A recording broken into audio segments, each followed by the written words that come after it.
So what if a hacker could just disappear while on your wireless network? I mean, become totally invisible, not just by hiding who they are, but by actually manipulating the radio waves themselves to become like a ghost in the machine.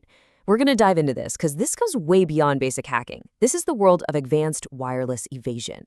All right, just so you know, this is part 5 of a 10-part tutorial. It's all based on a really comprehensive report called Wireless Hacker Evasion Techniques and Countermeasures by Virtualization Options LLC.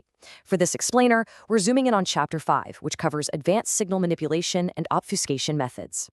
Okay, let's set the stage here. The techniques we're about to break down, well, they're not your everyday run-of-the-mill attacks. We're talking about the absolute cutting edge of wireless stealth. This is where attackers don't just hide, they actively trick the very systems that are designed to hunt them down. And this quote from the source document really hits the nail on the head. It tells you everything you need to know. This isn't about some kid running a simple script.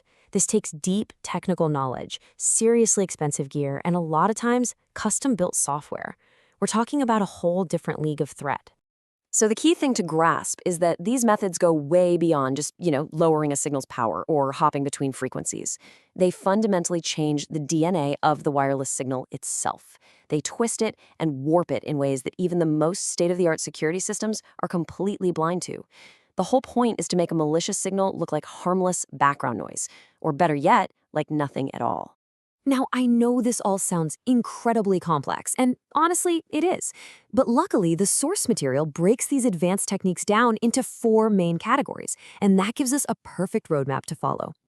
So here they are. First, you've got hiding the signal's content. Second is tricking the AI security guards.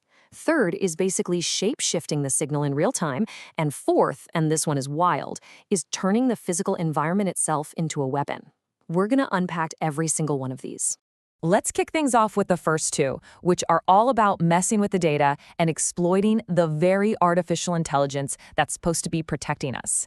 This is where the fight gets digital and incredibly smart. So method number 1 is signal obfuscation. And the best way to think about it is like this. Imagine a security system is trying to read the content of a signal to see if it's bad.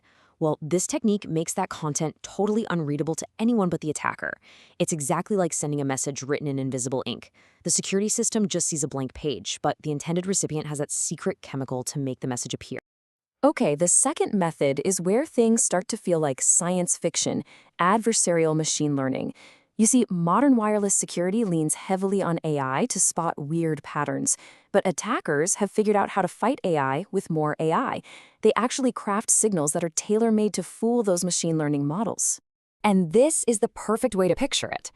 It's like creating an optical illusion that makes a super smart security camera see a harmless little puppy instead of a burglar. That is exactly what attackers are doing to the AI that defends our wireless networks. They're making the AI see something safe when it's absolutely not. Okay, so we've covered how to trick the digital brain of a security system. But what about manipulating the physical radio waves themselves? Let's get into the next 2 techniques, which are all about shape-shifting signals and weaponizing the actual environment. This brings us to something called software-defined radio, or SDR. You can think of this as giving an attacker a universal remote control for radio waves. Instead of being stuck with one type of signal, they can change its frequency, its timing, its actual shape, all on the fly. This makes them a moving target that's almost impossible to pin down. It completely blurs the line between a hostile signal and just random, harmless static. But, as clever as that is, the last technique we're going to cover is, well, it's truly mind-bending. It doesn't just manipulate the signal. It manipulates how that signal travels through the physical world, turning the environment against the defenders. This is called deliberate multipath exploitation. See, normally, a security system finds a hacker by tracking where their signal is coming from. Simple enough, right?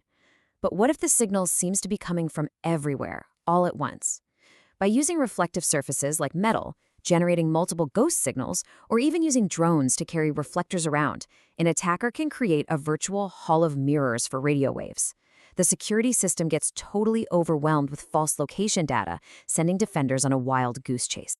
So all of this brings us to a really critical question, doesn't it? I mean, if attackers can literally bend radio waves, fool our most advanced AI, and create these digital ghosts, what hope do defenders even have of finding them? And that right there is the heart of the defender's dilemma. It's this constant, high-stakes game of cat and mouse. As soon as defenders build a better trap, attackers find a more sophisticated way to become invisible. The source material is very clear about this. There's no simple fix. And here's the bottom line. Your standard firewall or your off-the-shelf wireless intrusion system, it's just not going to cut it against this stuff. To fight back, you need specialized tools and a real defense-in-depth strategy. We're talking about systems that can unravel that Hall of Mirrors effect or training new AI models to specifically recognize these deceptive tricks we've been talking about. And that really leaves us with this final thought. There's an invisible war being fought on the airwaves all around us, right now. As attackers get better and better at becoming digital ghosts, the real question isn't just about what they can do today. It's, are we prepared for what they're going to be able to do tomorrow?